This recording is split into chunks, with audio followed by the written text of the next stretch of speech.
Hi, everybody. My name is Monk Rowe for the Fillius Jazz Archive. Pleased to revisit with Denis DiBlasio, who is a performer, educator, and a fellow Zoomer, not by choice. Who isn't? But as a matter of fact, isn't there an Aretha Franklin song called Who's Zooming Who? There is. There is? I want you to Google that when we're done. Oh, when we're done. Okay.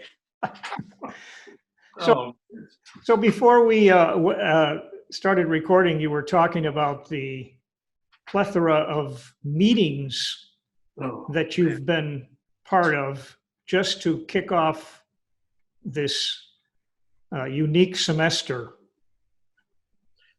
Well, it's been we've been doing it since March, the middle of March. And there was that whole, a month of everybody trying to figure Zoom out, who was freezing, who would be talking and their mics off. They would be like, and you're on the other end going like this. I mean, it was everything but teaching. It was like a juggling act.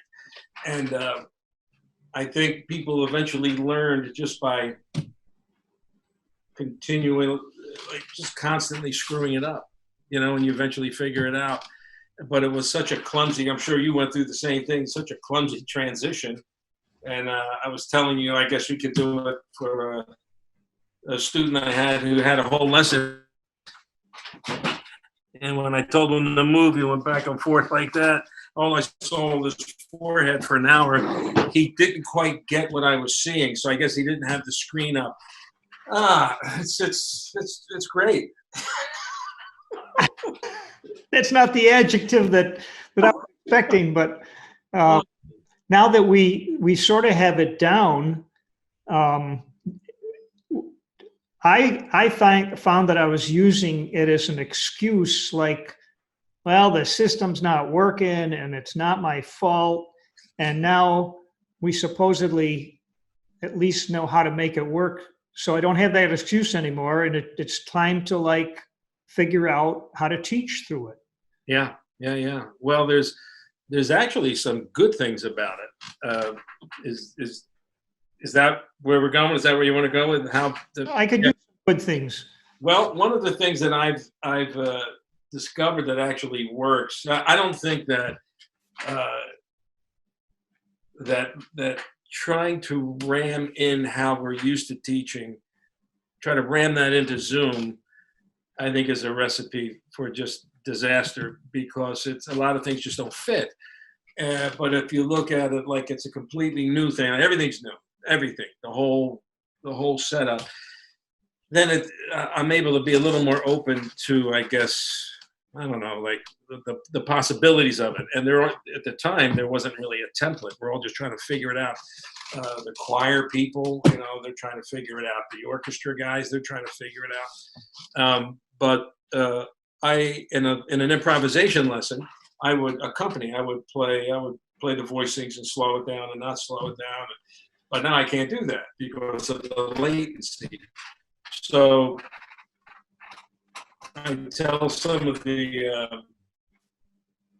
I tell everybody to get this. I don't get anything for it. It's not a big deal for me. But right there, it's called iReal Pro. Mm-hmm. And what that is, are you familiar with it? It's what you do is you get, let's say we were going to play a Felicidad, what comes up is the chord changes, not the melody, the chord changes, and there has a track to it, which is, okay? So it's garage bandy, but it's there, and so I tell all my students, get that app.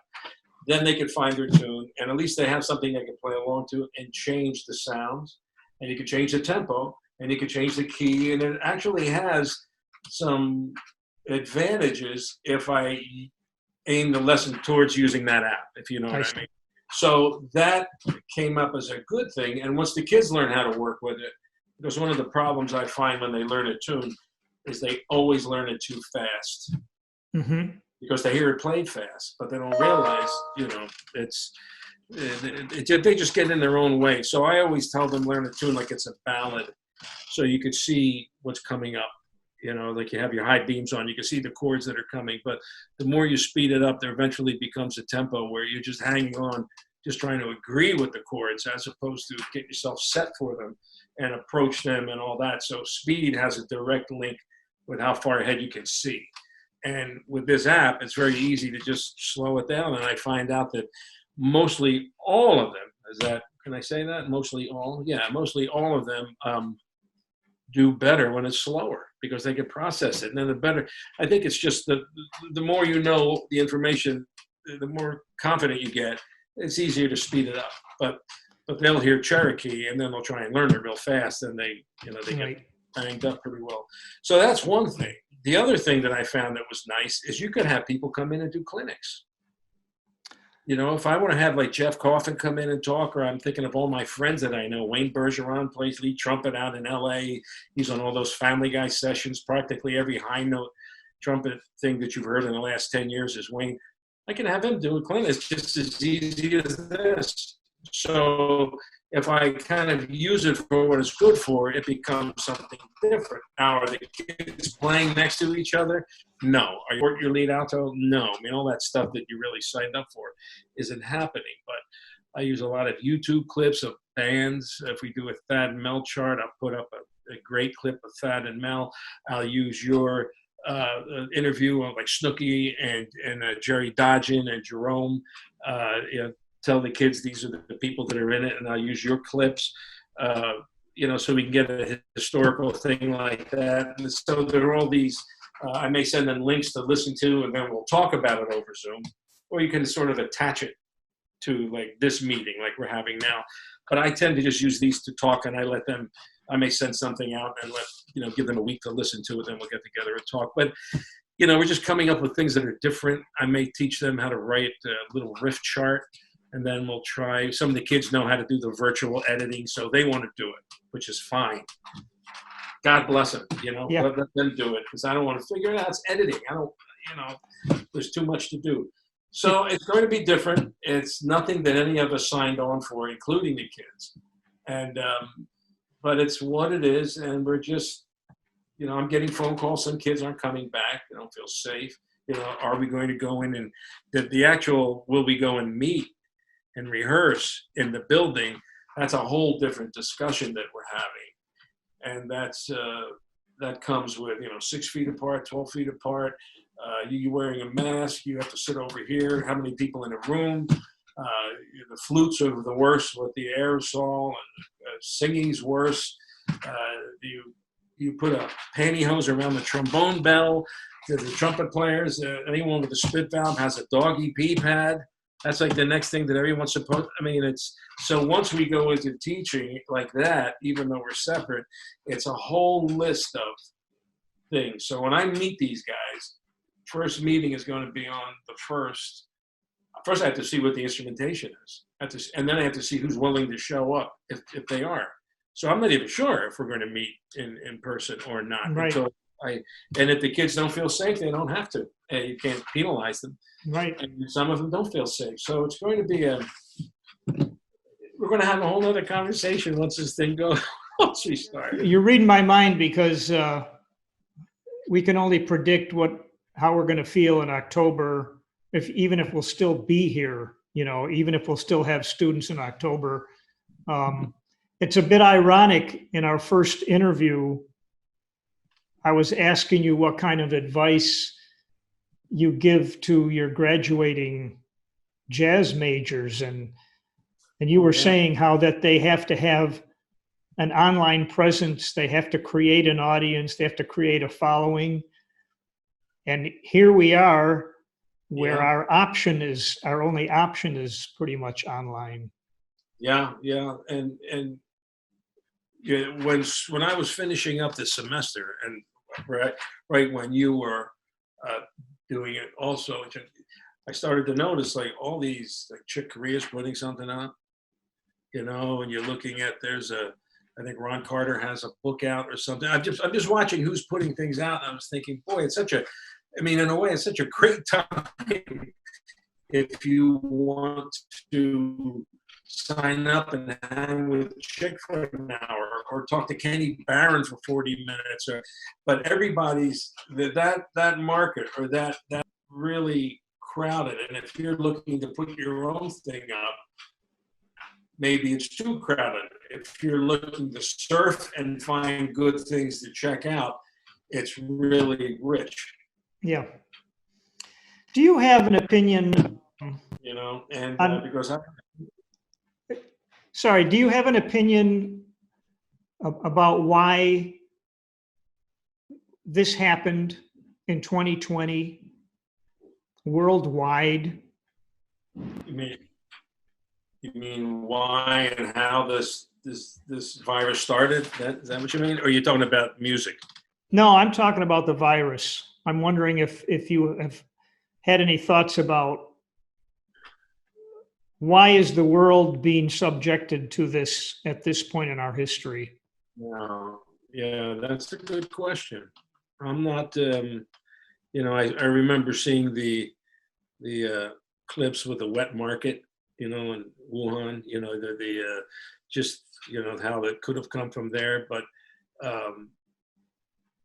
I'm actually more just concerned with the fact that, in December, people knew about it. And then we didn't really even start hearing about it till the end of February. Yes. And that's not good.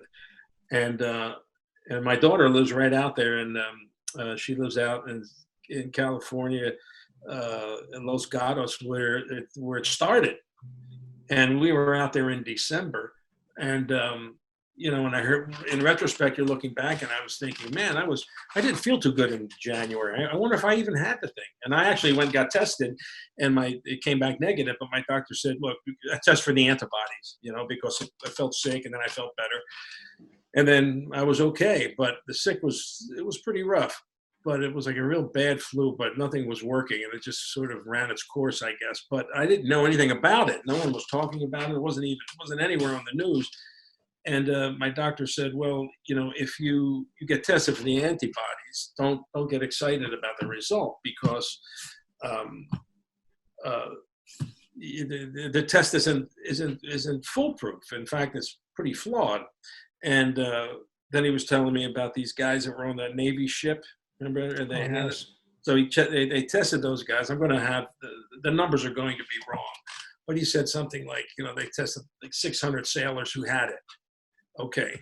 And then they tested them for the antibodies. So all of the 600 that had it, 40% showed antibodies, which means either the antibodies don't last long, or not everybody makes the antibodies. So he says, you're going to get tested now. And it was July. You're going to get tested to see if you maybe had it in December, January, because it's probably going to come up negative. So it's not going to tell you anything. Yeah. So, that just makes going back even trickier. So, but as far as how it started, it's almost like it already started, then we found out about it. Yes. It was like a race that was being run before anybody knew it was running.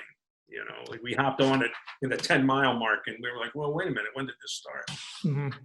How do you feel about your state and how they've approached handling the COVID?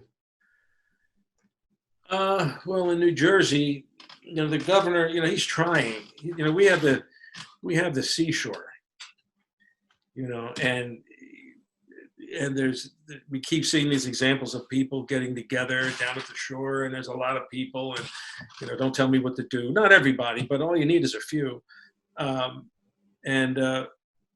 He's putting the word out. I don't want to close down, but we all have to play this. This is not a thing that we can do with only some people doing it, and he winds up, we're at level 2, then we're at level 3, then we're at level 2. He's trying to get us to level 3, but he can't because our numbers are spiking here. And, we had a Memorial Day thing. And then after, 2 weeks afterwards, there was an outbreak. And the thing about New Jersey is when people are at the shore in New Jersey, it's not just people who live down there. It's people from Pennsylvania and Delaware.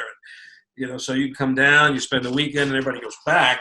And now you're, so, and plus we're in the middle of New York and Delaware. We have the turnpike goes straight through it like a spine, you know.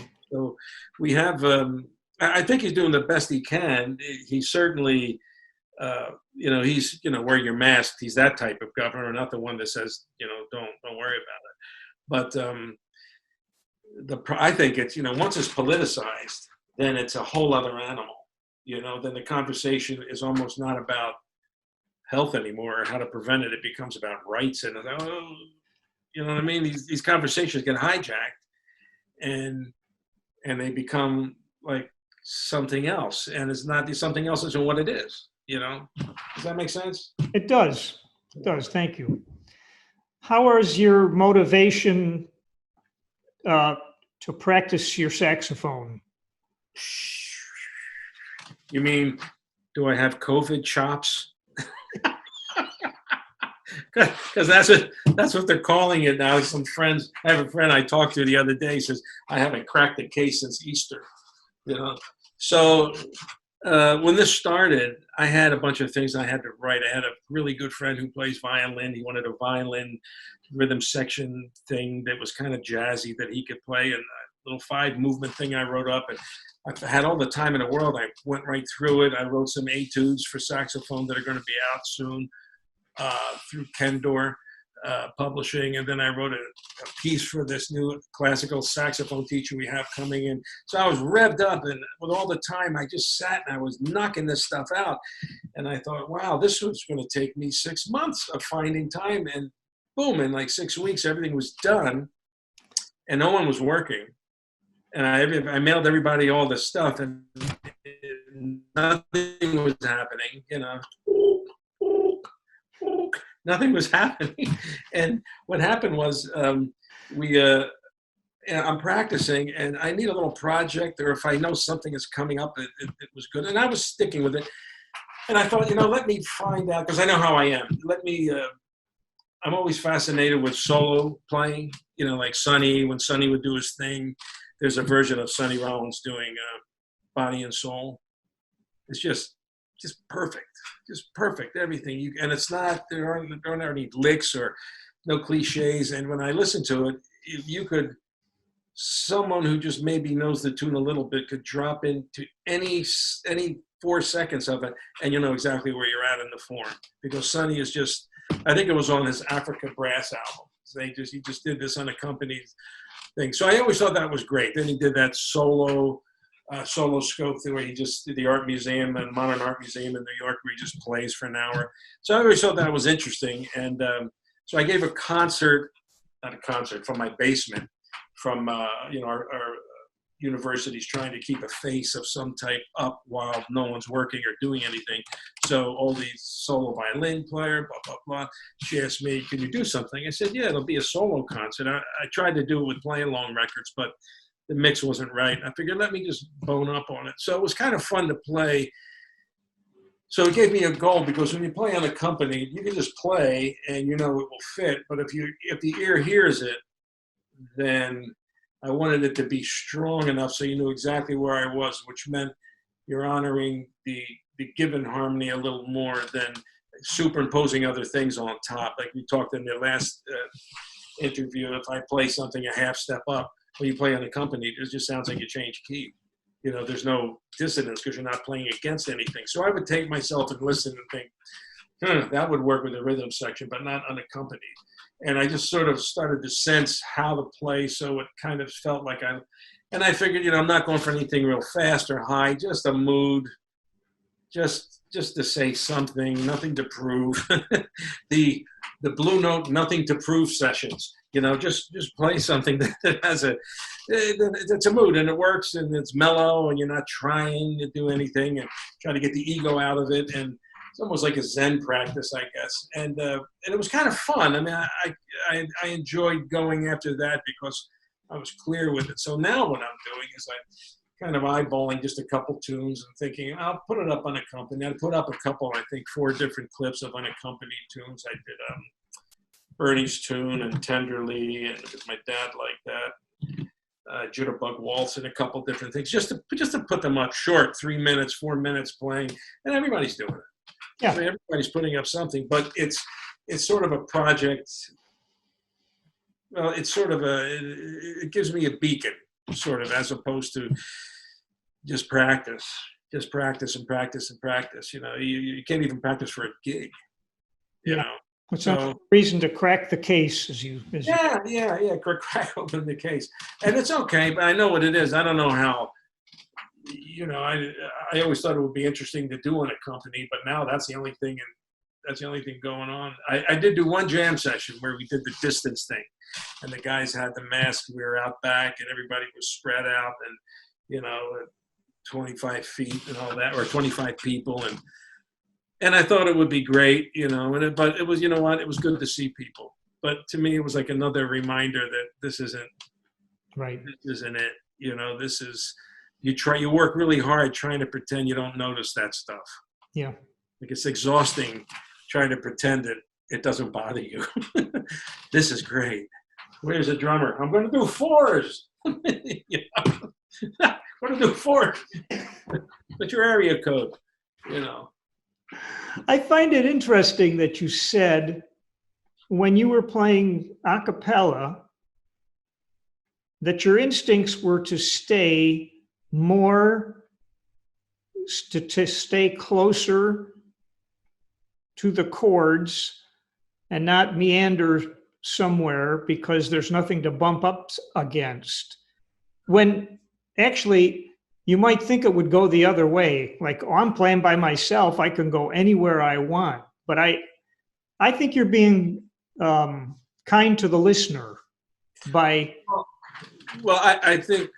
Well, thank you, Monk. No, but I think when I heard Sonny's thing, what impressed me about that is just how tight it was. It's not like he didn't compromise. He didn't compromise. If you check out Body and Soul unaccompanied Sonny, it's just great, and he's doing whatever he wants. And sticking to the basic harmony doesn't mean, to me, it doesn't mean you're doing less. It's what you do with anything. You know, you could pick some kind of technique that's going to create dissonance and still play basically nothing with it. You know, it's just a technique. But I think it was actually a deeper way of playing with the given harmony, and maybe that's what was happening back at that time. But I just thought it was great to know where he was at so strongly. It was just something I just wanted to aim for. That's all. I mean, I could have just said, I'll do whatever. And I've heard people do that, and that's fine too. But I just thought, you know, I need to be creative. It's funny. There's this, did I talk about it in the last interview? No, there was this, it's almost like when actors start to act, and these people who use this Meisner technique of acting, or if somebody's going to start a composition, how do you start? What's my intent? You know, we talked about intent last time, but there's this book called Poetics of Music. It's a little paperback, and it's a book where Stravinsky went to Harvard, and there are all these, it's like a question and answer period, a little Q&A, and in it, because Stravinsky could write in different styles. Something could be tonal, then the next thing's atonal, then one thing's real rhythmic, another thing's lyrical, then one thing is, you know, it's all pointillistic. So someone asked Stravinsky, well, how do you start? All your pieces are so different. How do you start when you play? I mean, when you play, when you compose? And he said, you know, basically, he says, that's the hardest time because I can go anywhere. So he noodles around until he finds an idea, then he freezes it, and he says, I'm only going to be in that. And once you have your framework, then you can create within it. So if I'm going to go unaccompanied, if I don't have some kind of framework, I mean, I could just drift all over the place. I'm playing out, I'm playing in, I'm playing in, I'm playing out. Who knows? Who cares? Fine. But if I make the decision to, I'm going to hang with the chords, basically because I love what Sonny did. So, I mean, Sonny is sort of the muse for me on that. I'm just going to, and then I taped it and listened to it. And I know a lot of these things would work with the rhythm section, but I just figured, let me try it. It's a good discipline. Because when you can control it like that, then you really have the tune down. And then when you play out or do whatever, it's almost like you can't mess it up if you really, really know it. If you can hold it together, every measure, and not even play it in time. You know, like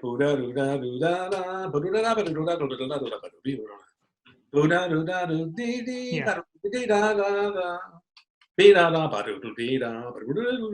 other words, if you looked at like this is the tune, and I'm looking at my frame, and this is the cursor going by, it doesn't go like this. That's a steady tempo. But if you could stop it anywhere and keep playing and start it, then you're really owning the harmony, and it feels natural if you say something musical in it. So that's what I noticed with Sonny. I thought, man, that the tune is just like putty in his hands. He's forming whatever he wants with it, and that's how it is, I guess, affected the way I wanted to try and do it. So that, Monk, we're trying to figure out stuff to do to stay interested. Yeah. And along those lines, I'm wondering if things miraculously return to normal in fairly short order.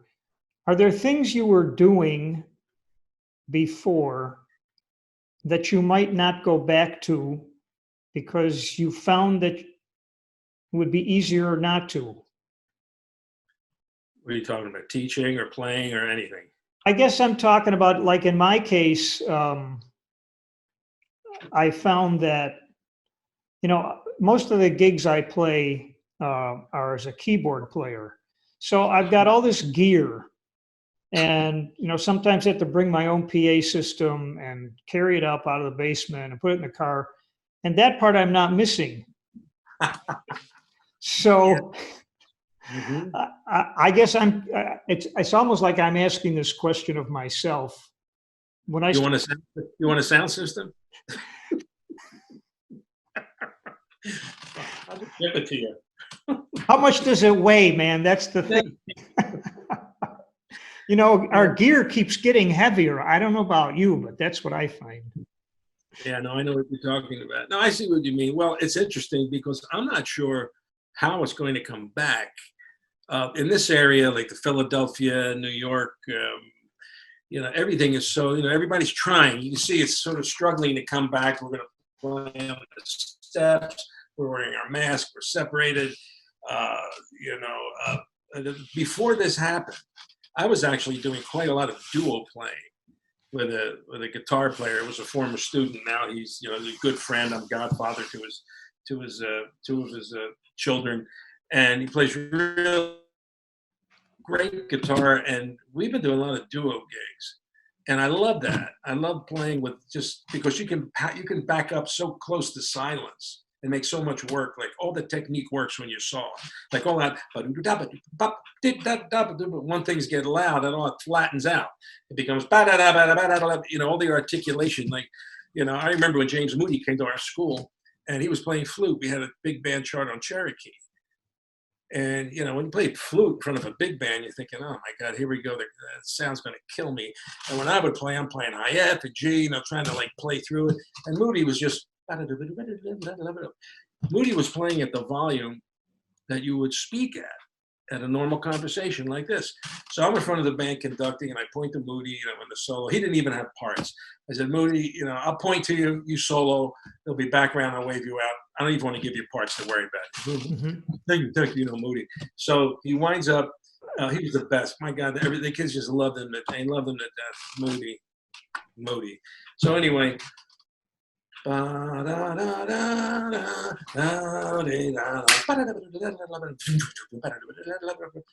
I'm listening to I'm here, Moody's here, the rhythm section's back there. The guys are playing pretty loud, electric bass. Moody never gets loud. Moody's just playing.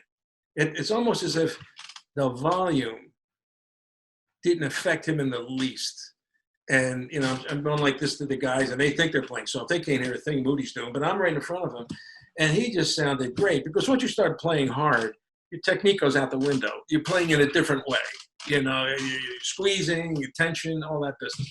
But I was just checking it out. I was thinking, look at that Moody. And Moody's he's not even giving into the volume. What a lesson. So afterwards, we all go out to eat. And I said, Moody, you really taught, Moody. Oh, man. I said, you really taught me a lesson, man. I said, it was loud, and you never gave into the volume. And I don't know if he misunderstood me or what, but I didn't mean it for it to go. And I said, man, you didn't even get loud. He goes, well, loud's good. Loud is good. I said, I know it's good, but you didn't give in. Like, your technique didn't suffer because you're trying to, he goes, well, loud's good. Sonny Rollins can play loud. And I was like, yeah, I know, but what I'm saying is you didn't play loud, which showed me something. Well, loud was good. And I was like, all right. You know, because but he's such a sweet guy. But you know so to play in a duo situation is, you know, volume-wise, it's all that stuff is available, and it could be available in a group situation. But in fact, it was your interview with Jerry Dodgen, I think, where he was talking about rehearsing, I think maybe Tiptoe with some college band, and they said, we can't get the sound out of the saxes like you guys. And Jerry was listening, and he said, stop. And he went over and unplugged the bass amp. And then they played it again, and it was perfect. And they looked at each other, and he goes, yeah, he goes, Richard was never that loud, Richard Davis. Yeah. Mm-hmm. And so, you know, volume kind of, you don't even realize it. Bass is so far away sonically that you don't even know if it's loud. You know, the bass can really trick you. The bass can be loud, and it's so away from the voicing that you kind of don't hear it.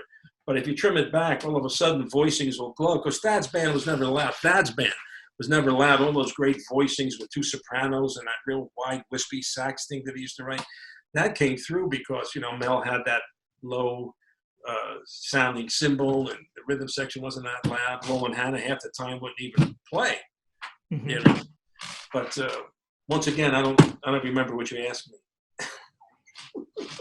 Let me get back to you on that. Well, let me just wrap up and put you on the spot. You have any predictions for your semester? Yeah. I think by maybe the third week, I feel in looking at how everything is happening around the country, I see nothing that makes me feel like anyone has a grip on this. You know, they had the camp in Missouri. They did everything. They socially distanced. They changed the water filters. They wore masks. They cleaned their hands. They did all of it. They had to close down. And there's nothing that makes me think that we're going to be okay with this. I think like in 2 or 3 weeks, we'll all be home. As soon as we get the first spike in the dorms, I mean, what are we going to do? You know? Yeah. And that's really where it is. We could teach in a class where everyone's like 15 feet apart. But what are you going to do about the bathrooms? You want to be the 5th, 6th, or 10th person to use a restroom in between classes, you know? So I think as far as that, I'm pretty much in my head set to do the whole thing remote. You know, that's what we call it, remote. And come up with different ideas. And I teach the jazz band, and we're not going to be playing. I mean, maybe we'll see if we can make something work, but if enough students don't want to come in, then it's not going to happen. We're actually not really clear to do that at this level we're at anyway. But it's going to be different. I just don't, you know, the flu season's coming up. You know, so that's a whole different thing. Yeah. So I'm sort of like on it for the ride. But everybody's saying the same thing, Monk. Everybody, every teacher, all my friends that I call there, everybody's doing the same, you know, they're all in the same boat. Well, you're doing the same thing I'm doing, right? I mean, exactly, yeah. Yeah. Yeah. Well, I appreciate your input and your advice on online teaching and your attitude. And so I'm going to stop recording, and then you can tell me the secret of life, which you promised to do. Okay.